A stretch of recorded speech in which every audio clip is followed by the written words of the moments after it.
Hello friends, कैसे हैं आप सब।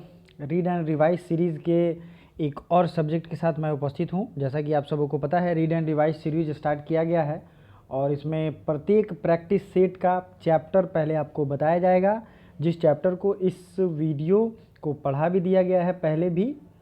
चैप्टर का नाम मैंने पहले ही बताया था, कॉन्स्टिट्यूशन एंड इट्स बेसिक्स। इसमें जो कॉन्स्टिट्यूशनल डेवलपमेंट है या संवैधानिक विकास है, ये मैंने वीडियो का लिंक भी शेयर किया था टेलीग्राम में। तो जो लोग थोड़े से चौकन्ने हैं, थोड़े से अवेयर हैं, वो टेलीग्राम में जुड़े हुए हैं, मैं उसमें एक चैप्टर का लिंक शेयर करता हूँ या उस चैप्टर का नाम देता हूँ। आप फ्री हो, आप ज़रूरी नहीं हो कि मेरे चैनल से पढ़ो, लेकिन प्रैक्टिस के लिए मैं बेस्ट क्वेश्चन इस इंडिया लेवल का रखता हूँ ताकि आपको कहीं दिक्कत ना हो।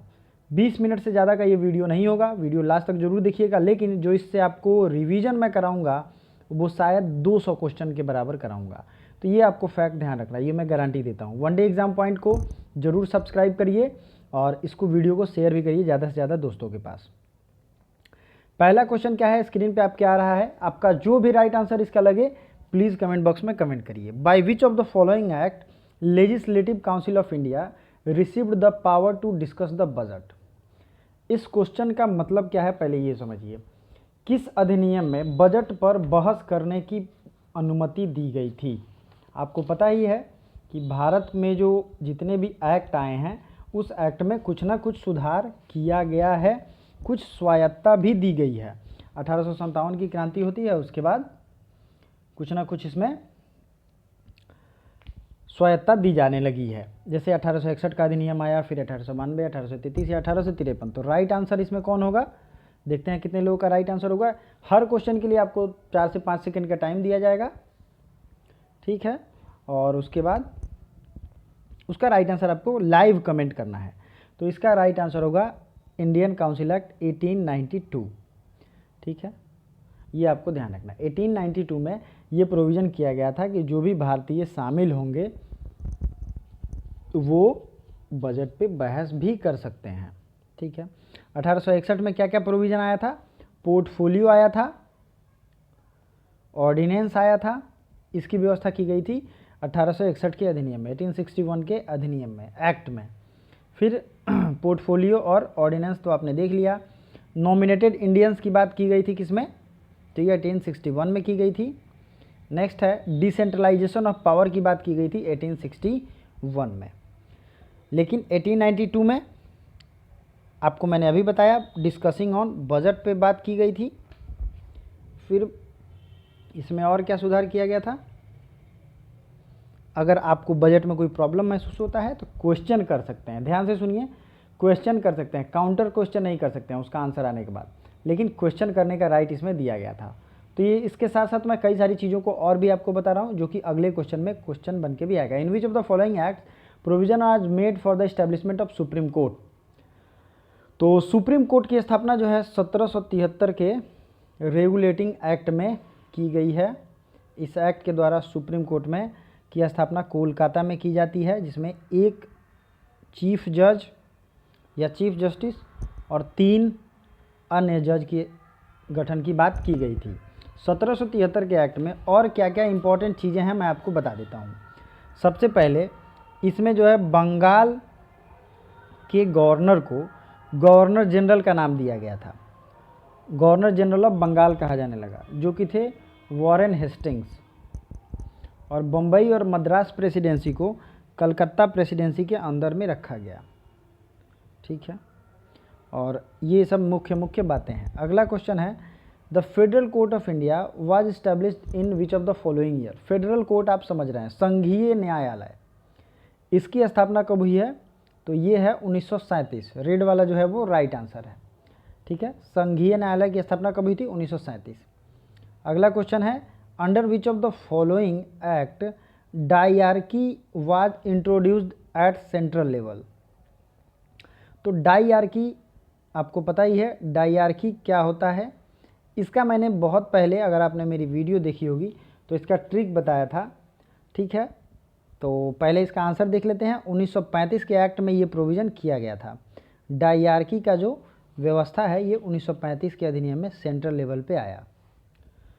तो सबसे पहले समझते हैं 1919 और 1935 अधिनियम में कुछ डिफरेंस, ठीक है। तो 1935 के अधिनियम में डायरकी प्रोविंस से हटाया गया, मतलब क्षेत्रों से हटाया गया और सेंट्रल लेवल पे लाया गया। नेक्स्ट है 1935 के अधिनियम में फेडरल लिस्ट और प्रोविंशियल लिस्ट का इंक्लूजन किया गया। फेडरल लिस्ट को भी बढ़ाया गया, प्रोविंशियल लिस्ट को भी बढ़ाया गया। ठीक है, दो चीज़ें आपको याद रखनी है। फेडरल लिस्ट जो आप सेंट्रल लिस्ट और स्टेट लिस्ट देखते हैं उसी का पार्ट है। अगला क्वेश्चन देख लेते हैं। The act of 1909 was associated with, तो इसमें क्या किया गया था? Decentralisation, introduction of separate electorate, स्टार्ची या लेजिस्लेटिव काउंसिल। तो 1909 का जो अधिनियम है जिसे मार्ले मिंटो रिफॉर्म कहते हैं, और इस मार्ले मिंटो रिफॉर्म में इसलिए कहते हैं क्योंकि सिक्योरिटी ऑफ स्टेट जो थे ये मॉर्ले थे, और मिंटो जो थे, लॉर्ड मिंटो, ये क्या थे? वायसराय ऑफ इंडिया थे, वायसरॉय थे। Okay, viceroy Lord Minto. इसमें क्या किया गया था कि सेपरेट इलेक्टोरेट की बात की गई थी, जैसे कि हिंदू जो हैं वो हिंदू के द्वारा ही चुने जाएंगे, मुसलमान जो हैं वो मुस्लिम के द्वारा ही चुना जाएगा, सिख जो हैं वो सिख के द्वारा, और पारसी जो हैं वो, तो इस तरीके से अलग अलग चुनाव इसमें किया गया था। फिर बात करते हैं कि इस provided for the first time for the association of Indians with executive council. Viceroy का जो एग्जीक्यूटिव काउंसिल था उसमें सबसे पहले इंडियन को एसोसिएट किया गया, और सबसे पहले इंडियन बने थे सत्येंद्र प्रसाद सिन्हा। क्या नाम था? SP सिन्हा या सत्येंद्र प्रसाद सिन्हा। ये जो थे वायसराय एग्जीक्यूटिव काउंसिल में भाग लेने वाले पहले भारतीय थे। ये क्वेश्चन पूछा गया है पहले। तो इसमें सेपरेट इलेक्टोरेट की बात की गई थी। तो फादर ऑफ सेपरेट इलेक्टोरेट या कम्युनल इलेक्टोरेट वाली बात जो है ये की गई थी लॉर्ड, किसको कही जाती है? फादर ऑफ कम्युनल इलेक्टोरेट, तो ये है लॉर्ड मिंटो को। नेक्स्ट क्वेश्चन देखते हैं। विच of the following acts introduce the principle of constitutional autocracy. तो कॉन्स्टिट्यूशनल ऑटोक्रेसी की बात की गई है गवर्नमेंट ऑफ इंडिया एक्ट 1935। अब ये ऑटोक्रेसी होता क्या है? ऑटो मतलब स्वयं शासन, स्वयं के द्वारा जिसमें शासन किया जा सके। तो गवर्नमेंट ऑफ इंडिया एक्ट 1935 में ये थोड़ा सा प्रोविज़न किया गया था कि जो भी सेंटर या फेडरल लिस्ट में सेंटर या फेडरल गवर्नमेंट में शामिल होना नहीं चाहते हैं वो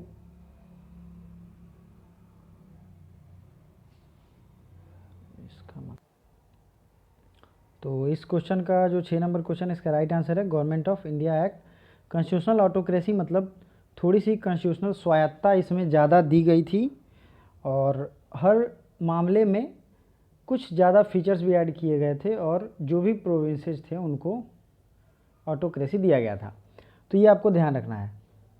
फिर 7 नंबर क्वेश्चन है federal system and dyarchy at centre. तो ये क्वेश्चन मैंने अभी बताया है, ये भी इंट्रोड्यूस किया गया 1935 के एक्ट में। अगला क्वेश्चन है who gave the idea of constituent assembly firstly for the formation of constitution of India. तो इसमें फर्स्ट आंसर है स्वराज पार्टी 1934, स्वराज पार्टी 1936, मुस्लिम लीग 1942, ऑल पार्टीज कॉन्फ्रेंस 1946। तो ये जो है इसमें स्वराज पार्टी 1934 में ये आइडिया जनरेट हुआ था। मेनली ये आइडिया MN रॉय के द्वारा जनरेट हुआ है। ठीक है, MN रॉय के द्वारा जनरेट हुआ है कॉन्स्टिट्यूएंट असेंबली बनाने का। अगला क्वेश्चन है member of constituent assembly who drafted the constitution of India were elected by legislative assembly for various provisions, nominated by British parliament, nominated by governor general, elected by Indian National Congress and Muslim League. तो जो constituent assembly थी वो लगभग जो है एक तरीके से कुछ उसमें ब्रिटिश प्रिंस भी थे और कुछ इलेक्टेड मेंबर भी थे। तो आप ऐसा ले सकते हैं कि जो वेरियस प्रोविंस थे वहाँ पे जो लेजिस्लेटिव असेंबलीज थी उनके भी मेंबर इसमें थे, और जो इंडियन नेशनल कांग्रेस और मुस्लिम लीग इनके भी कुछ मेंबर थे। लेकिन इत्तेफाक की बात है कि मुस्लिम लीग के जो जीते हुए नेता थे वो यहाँ पे नहीं थे। Who was the first elected chairman of constituent assembly? तो डॉक्टर राजेंद्र प्रसाद जो थे ये इलेक्टेड चेयरमैन थे। इसके पहले अस्थाई जो थे वो डॉक्टर सच्चिदानंद सिन्हा थे। Doctor Rajendra Prasad elected first chairman of constituent assembly. Next है when was the first session of constituent assembly held? तो संविधान सभा का या संवैधानिक सभा का पहला जो बैठक हुआ था ये हुआ था 9 दिसंबर 1946 को। The resolution for giving a constitution to India was adopted by the constituent assembly on. तो कॉन्स्टिट्यूएंट असेंबली और कॉन्स्टिट्यूशन को अडॉप्ट करने का जो रिजोल्यूशन था उसे ऑब्जेक्टिव रिजोल्यूशन कहते हैं। हिंदी में भी जो बच्चे होंगे ये जानते होंगे, पंडित जवाहरलाल नेहरू द्वारा ये पेश किया गया था ऑब्जेक्टिव रिजोल्यूशन 13 दिसंबर 1946 को, लेकिन इसको अडॉप्ट किया गया 22 जनवरी 1947। इसी के बारे में ये क्वेश्चन है कि ऑब्जेक्टिव रिजोल्यूशन को कब अपनाया गया, मतलब सारे लोगों की सहमति से इसे 22 जनवरी 1947 को अपनाया गया। Who of the following presented the objective resolution? तो यह भी मैंने बताया, ये पंडित जवाहरलाल नेहरू ने अपनाया। How many sessions of Indian constituent assembly were conducted for the formation of Indian constitution? तो ये जो है फॉर्मेशन ऑफ इंडियन कॉन्स्टिट्यूशन के लिए सेशन जो है ये 12 सेशन टोटल, मतलब 12 बैठकें होती हैं और उसके बाद अपना कॉन्स्टिट्यूशन रेडी हो जाता है। 2 वर्ष 11 महीने और 18 दिन का समय भी लगता है, ये भी आपको याद रखना चाहिए। 2 years 11 months एंड 18 दिन, ठीक है। Originally the only Congress member of drafting committee was? तो ड्राफ्टिंग कमेटी में इस सारे नामों में KM मुंशी का नाम सर्वप्रथम आता है, इसलिए KM Munshi is the right answer.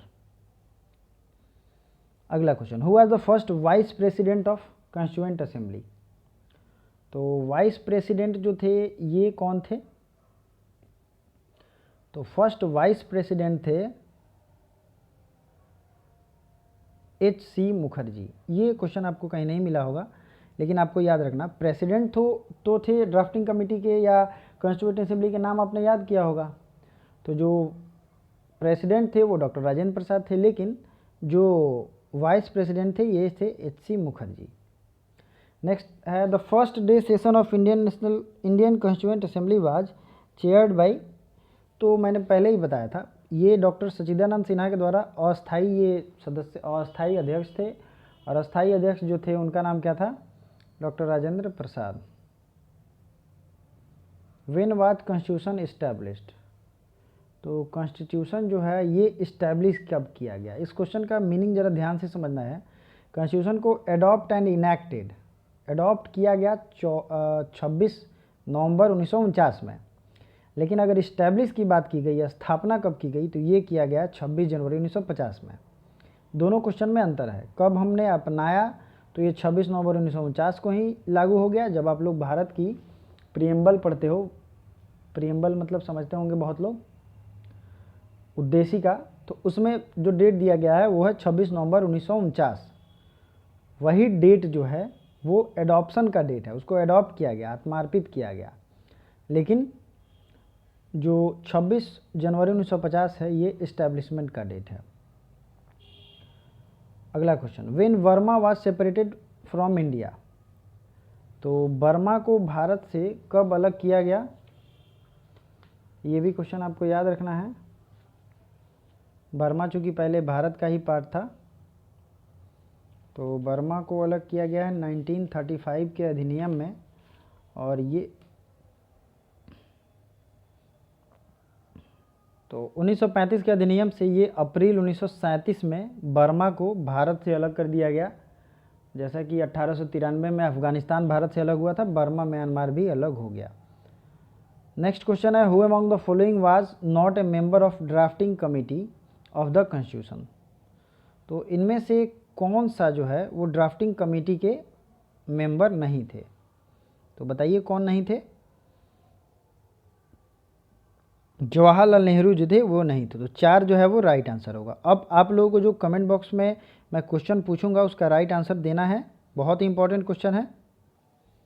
तो संविधान की स्थापना से पहले उसे किस दिन लागू किया गया था? When constitution of India established enacted before it's establishment. तो इस्टेब्लिशमेंट और इनैक्टेड एडॉप्टेड का मैं मतलब ऊपर ही समझाया था। जो भी इस तीनों में से राइट आंसर होगा ज़रूर कमेंट करिएगा। साथ ही साथ कुछ और भी सजेशन हो तो ज़रूर बताइए। Thank you so much.